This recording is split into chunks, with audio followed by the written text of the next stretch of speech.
The Hollywood Sickness, Abercrombie and Fitch, The Lawsuit Part 2. Hello, I'm H.G. Tudor. A number of years ago, you'll remember the Me Too movement, where victims of abuse started to speak out about the way that they had been treated.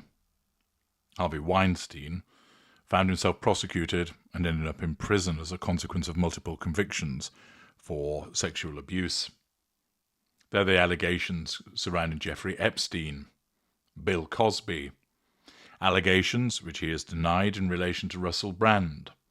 There's the ongoing situation with P. Diddy. Over in the United Kingdom, there was the behaviour of Jimmy Savile, who essentially got away with it, as his behaviours did not come out until after he died. Rolf Harris, the Australian entertainer who was sent to prison. The allegations being made against Mohammed Fayed, the former owner of Harrods, in relation to his abuse of staff not only at Harrods but at Fulham Football Club that he owned at the time. And now the allegations made against Mike Jeffries, the former CEO of Abercrombie and Fitch, allegations that he has denied. Nevertheless, many people look at these behaviours and think, what's going on? Why do people behave this way? I've coined it the Hollywood sickness, something that is seen with certain behaviours within Hollywood but is now permeated to other areas such as sport and business. And I've explained that what the Hollywood sickness is actually the presence of multiple narcissists behaving in a particular way to attain the prime aims in certain environments which prove to be honeypots for them, and thus, with the absence of emotional empathy, their extensive reach, their wealth, their power, they've been able to abuse with impunity until such time as victims have come forward and evidence has been offered. Investigations having taken place often as a consequence of the work of journalists. Thus, whilst many people may look on and wonder what on earth is wrong with these people, why does this keep happening? By understanding that many of these individuals are narcissists, it enables people to understand this has happened time and time again in the past, but often because of the less intrusive nature of the media wasn't reported on as much. And now, a behaviour that's always been there is more readily exposed because of a shift in the mindset of how the victims have been treated, namely they're more likely to be believed. But also there are more outlets for these individuals to get their story across. And thus, this is important work to help people understand what this sickness is and why it's so pervasive. And as part of doing so, I am continuing to analyse the allegations contained within a lawsuit that has been brought against Mike Jeffries and others. The allegations show how there was a culture which was created by Jeffries, which, if the allegations are correct, was entirely conducive to enable him to abuse in the manner by which that he is alleged to have done. The lawsuit explains that basically, as news within Abercrombie openly spread of Jeffries and his partner, Smith, abusing young models sexually, Abercrombie continued to encourage and financially reward the conduct, i.e., they saw nothing wrong because this man was making them money, and even though they purportedly knew what was going on, they simply didn't care. One of the allegations is that at one point a video circulated within the Abercrombie office which depicted Mike Jeffries sniffing what was believed to be cocaine off a man's penis. And while Abercrombie tried to prevent the video from being more widely disseminated, the company did nothing to discourage the behaviour captured in the video, and in fact continued to reward financially Jeffries for his methods of recruiting young models, even though those methods were known to include rampant sexual abuse of young men. In 2008, Jeffries received a compensation package valued at approximately $71.8 million, substantial residual benefit. On December the 31st, 2008, Jeffrey's employment agreement was set to expire just days before it was renewed and extended until February the 22nd, 2014. Abercrombie also systematically incurred massive travel-related costs for Jeffrey's residual benefit, which included extensive costs for the sex parties described in the lawsuit.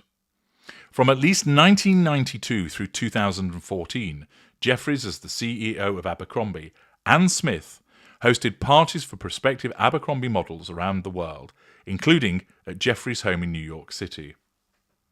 A middleman, a lieutenant, holding himself out to be a representative of Abercrombie, was primarily responsible for the recruitment of and initial interaction with prospective male Abercrombie models, each of whom was paid thousands of dollars in cash after the sexual assault occurred. The modelling scout made it clear to the victims that the future of their modelling career with Abercrombie required an initial meeting with the scout, after which they would be recommended to meet Jeffries if they passed the first interview process with the scout. Member of coterie, promised gain. At the initial scout level meeting, the male models were often required to engage in sex with the scout, who made clear that the models' chances with Abercrombie were absolutely dependent on their engaging in those sexual acts before a recommendation for a meeting with Jeffries was made. Each model was paid by the scout for his coerced participation.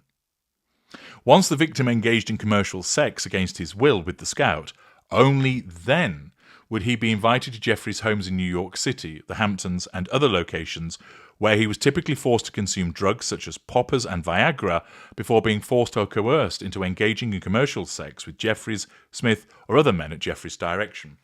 Now, what you're seeing here is an individual that has established a network whereby the pliability of the victim is tested first before the narcissist has to do so. That a member of the coterie, or more likely a lieutenant, has been utilised to ascertain the susceptibility of the victim to engaging in commercial sex against his will. And therefore, once it's found that they will engage in that, the issue of control has been established, meaning it's easier for Jeffries to assert control over this individual because he knows that they've already engaged in commercial sex against their will, and therefore, to his mind, they'll do it again. Since at least December 2007, and likely well before then, it was known to Abercrombie's that Jeffries provided his partner, Matthew Smith, with Abercrombie managerial authority, lack of boundary recognition, and access to non-public Abercrombie documents on a regular basis, lack of boundary recognition, sense of entitlement. Smith was known to have participated in meetings discussing Abercrombie business, he reviewed proprietary sales reports, and he visited Abercrombie stores to evaluate and generate reports for Abercrombie. Smith was, without a doubt, working for and at the direction of Abercrombie at the highest levels. On August the 4th, 2010, Smith executed a non-disclosure agreement with Abercrombie, allowing him to access proprietary Abercrombie documents and facilities without limitation for any purpose or indefinitely. In 2012, Smith created an aircraft standards manual for the Abercrombie executive jet, which included 40 pages of highly detailed instructions, including what kind of underwear aircraft staff should wear, prescriptive. It has been reported that Smith has been described by former Abercrombie executives as dangerous due to the fact that he was organisationally unaccountable, lack of accountability, if something were to go wrong with regard to a decision he made. On December the 9th, 2014, Jeffries stepped down as the CEO of Abercrombie, bringing with him a $25 million retirement package.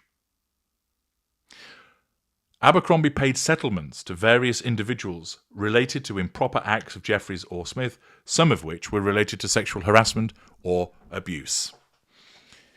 Abercrombie allowed Jeffries to use Abercrombie financial resources with little to no meaningful oversight, therefore lack of threat to control, for he was encouraged to engage in any activities necessary to increase profits for the company, i.e., as I had explained earlier, this is precisely what would appeal to a narcissist.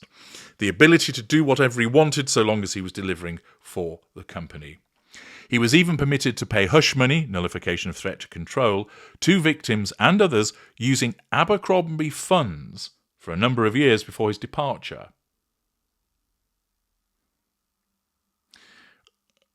basically, he was using finances from Abercrombie for his own benefit. Thus, there's a lack of boundary recognition, and there is the acquisition of others' assets. From its inception until Jeffries left the company in 2014, the sex trafficking venture operated primarily for the purpose of luring young men into a position where Jeffries and his co-conspirators could coerce them to engage in commercial sex acts and commit sexual offences against them. The Abercrombie sex trafficking venture also operated to conceal its sex trafficking from law enforcement organisations, nullification of threat to control, and the venture provided financial and other benefits to those who assisted and enabled the venture.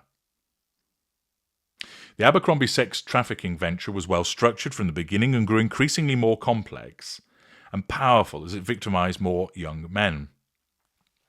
While Jeffries was at the very top of Abercrombie and was personally sexually abusing dozens and likely over 100 young models, lack of emotional empathy, sense of entitlement, Jeffries could not and did not act alone. He created and maintained this sex trafficking venture with the assistance of other influential individuals and entities, lieutenants and coterie members, who knew he was sexually abusing and sexually trafficking young men and provided support to facilitate his sexual abuse and sex trafficking operation. He can't operate single-handedly. He needed people to find these victims, to test these victims. He needed people to provide security at the sex parties. He needed people to organise the travel arrangements. Thus, he was able, through his own manipulative behaviours and, of course, the wielding of power as the CEO of Abercrombie and Fitch, to create this apparatus which was utilised to find victims, to draw them in, and to enable him to abuse them, and thereafter to nullify any potential threat to control by keeping them quiet. In effect, he created this apparatus that was basically a sex trafficking factory based on these allegations. Jeffries was using the Abercrombie name. He was using the power within the company, its clothing, its photographers, its marketing materials, all of which is a lack of boundary recognition and a sense of entitlement, in order to ensnare the young male victims into the sex trafficking venture. His victims were young men who suffered severe abuse as sex trafficking victims and who believed they had to remain loyal to the venture at all costs to survive. Otherwise, they led to believe they would suffer serious physical, financial and reputational harm to the point that their careers would be completely destroyed if they ever disclosed the Abercrombie Jeffrey Smith method of recruiting and sexual abusing. Thus, the individuals were controlled by use of threat and essentially brainwashed to be compliant, so that they would do whatever was required of them and also keep quiet about it because the potential downside would be too horrific for them. This was all supported, of course, by a wide network of co-conspirators, which included the company itself. He had virtually unlimited wealth, which he derived from Abercrombie, both his personal wealth and that of the companies, which was utilised as a financial engine behind the sex trafficking operation. It's alleged that Abercrombie financially benefited by retaining Jeffries as its cash cow CEO, who required as part of his employment complete autonomy to utilise any methods of brand building he wanted, including the blatant use of a sex trafficking and sexual abuse scheme, i.e., I will make you money if you let me do what I want, which will include abusing people. Basically, his out-of-the-box methods were endorsed, which included sexually abusing and exploiting young men. During this time, the corporate image of Abercrombie was that of sex appeal. This was achieved primarily through the advertising of male models. Jeffries and Abercrombie built the brand into one of the most popular and profitable in the world by sexualizing the brand notoriously and openly seeking out models. This was a direct force in driving consumers into retail stores around the United States and increasing company revenue. Once sexually abused, David Bradbury and the other victims knew to stay quiet, knew not to blow the whistle on the brand, and knew not to jump to a competitor, which of course then benefited Abercrombie. And Jeffries assessed the specific needs and vulnerability of each of his targeted victims. He groomed the young men, indoctrinating them to believe that engaging in sex against their will and without any choice in the decision was the price they would be required to pay for success in the modelling industry. In effect, he broke any will to resist so that they would do what he required. He enticed and obtained and harmoured and transported these victims without drawing unwanted attention from law enforcement. The venture had everything a sex trafficking organisation needed: funding, infrastructure, the appearance of legitimacy, and a complicit corporate institution. It utilised means of force, threats of force, fraud, coercion, including threats of serious harm or physical restraint, and abuse of law in the legal process to cause David Bradbury and many dozens of other similarly situated men to engage in commercial sex acts. It issued false statements, for instance, telling people that they would only become an Abercrombie model once they were selected to meet the CEO, Jeffries, at one of his home and follow his directions requirements once there. That they were given the opportunity to model for Abercrombie so long as they engaged in commercial sex acts with Jeffries, Smith, and his associates.